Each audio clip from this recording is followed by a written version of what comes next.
శివునికి ప్రతీక చిహ్నము శివలింగమైతే, మరి అమ్మవారికి ప్రతీక చిహ్నము ఆధారము ఆలంబనము ఏమిటిదయ్యా అని అంటే శ్రీచక్రము. శ్రీచక్రము విషయములో ఉపాసన ఎలా ఉండాలి, అసలుకు ఉపాసించే ముందర శ్రీచక్రం ఎట్లా ఉండాలి, ఏది ప్రామాణికమైన శ్రీచక్రం, ఏది శాస్త్రీయమైన శ్రీచక్రం, అసలు శ్రీచక్రం యొక్క కొలతలు ఏమిటి అని అన్నప్పుడు కలియుగ ప్రభావం వలన మనకు శ్రీచక్రం యొక్క కొలతలు ఏమిటిదో 14 సోపానాలు ఉంటాయి శ్రీచక్రములు. భూపురము నుంచి బిందువు వరకు 14 సోపానాలు ఉంటాయి, అంటే 14 స్టెప్స్ ఉంటాయి. మరి నవావరణ పూజ అని అన్నప్పుడు ఏ ఆవరణంలో ఏ దేవతల్ని ఆరాధించాలి, ఏ దేవతలు ఉంటారు, వాళ్ళ మూలమంత్రాలు ఏమిటిది, ఇవన్నీ చక్కగా శాస్త్రం చెప్పింది. అనేక తంత్రశాస్త్రాలు ప్రబోధించాయి. కానీ ఏ సోపానము ఎంత ఉండాలి అనేది శాస్త్ర ప్రమాణము లేనిటువంటి విషయం. మరి శ్రీచక్రము యొక్క సోపానాల లెక్క ఏమిటిది? అసలుకి ఇప్పటిదాకా ఏ పీఠాధిపతి అయినా మఠాధిపతి అయినా ఏ ఉపాసకుడైనా వ్యక్తము చేశారా అంటే లేదు. ఎందుకు కారణము అని అంటే శాస్త్ర ప్రమాణము లేదు. లేనంత మాత్రాన శాస్త్రాలు చెప్పలేదా అని అంటే శాస్త్రాలు చెప్పాయి, దౌర్భాగ్యం కొద్దీ మనకు దొరకలేదు. బాలా త్రిపుర సుందరి మహాదేవి అనుగ్రహించి కటాక్షించి మనకందరికి శ్రీచక్రం యొక్క కొలతలను ప్రసాదించింది ఆ మహాతల్లి. దయానంద సరస్వతి తన ప్రియ శిష్యుడైనటువంటి గోపదేవు పండితునికి తెలియజేశారు ప్రత్యక్షంగా. గోపదేవి యొక్క ప్రత్యక్ష శిష్యులే చెన్నప్ప గారు. చెప్పాలంటే 3rd జనరేషన్ అని చెప్పొచ్చు.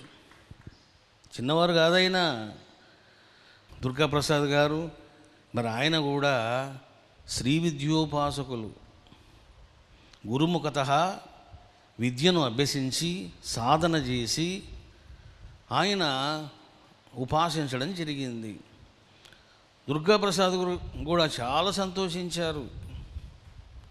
ఎక్కడెక్కడ ఏవైతే ముడులు ఉన్నాయో అవి చెప్పినప్పుడు ఆయన చాలా ఆనందించారు.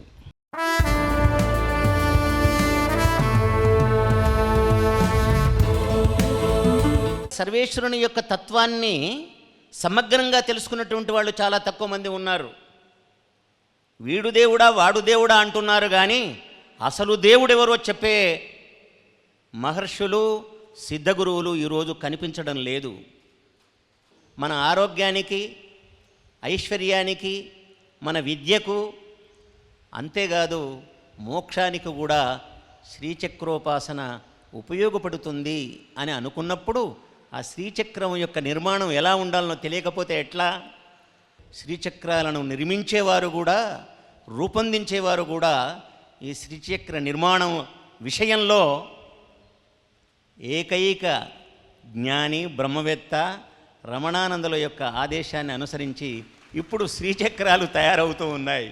ఇక ముందు ముందు కూడా ఒక శ్రీచక్రం ఎక్కడ ఉండాలన్నా, ఎక్కడ పెట్టాలన్నా, ఏ విధంగా మనం చూడాలన్నా వారి యొక్క ఆదేశం ప్రకారమే జరుగుతుందని ఈ సందర్భంగా మీకు మనవి చేస్తున్నాను.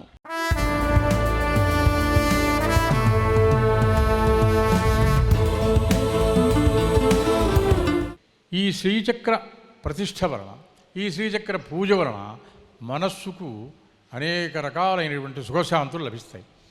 మనకు లలితా సహస్రనామంలో ఉంది ఇచ్ఛాశక్తి, జ్ఞానశక్తి, క్రియాశక్తి. ఈ 3 రూపాల యొక్క స్వరూపిణియే అమ్మవారు.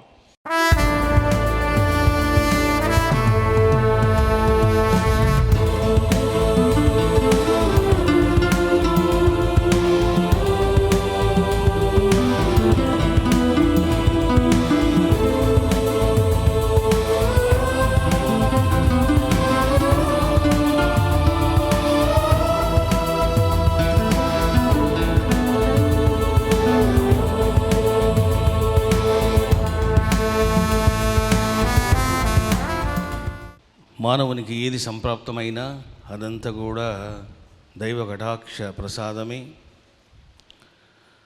రమణేశ్వరములో ఎప్పుడైతే ఆదిపరాశక్తి అమ్మవారు కొలువై ఆసీనులైనారో, వృషభ వాహనమును అభిముఖంగా చూస్తూ ఉన్నారో, నేనే శివుడిని, నేనే శక్తిని, నేనే సర్వాన్ని అని అమ్మ ఈ రమణేశ్వరమును శివమయమే కాకుండా శివశక్తిమయంగా మార్చివేసింది.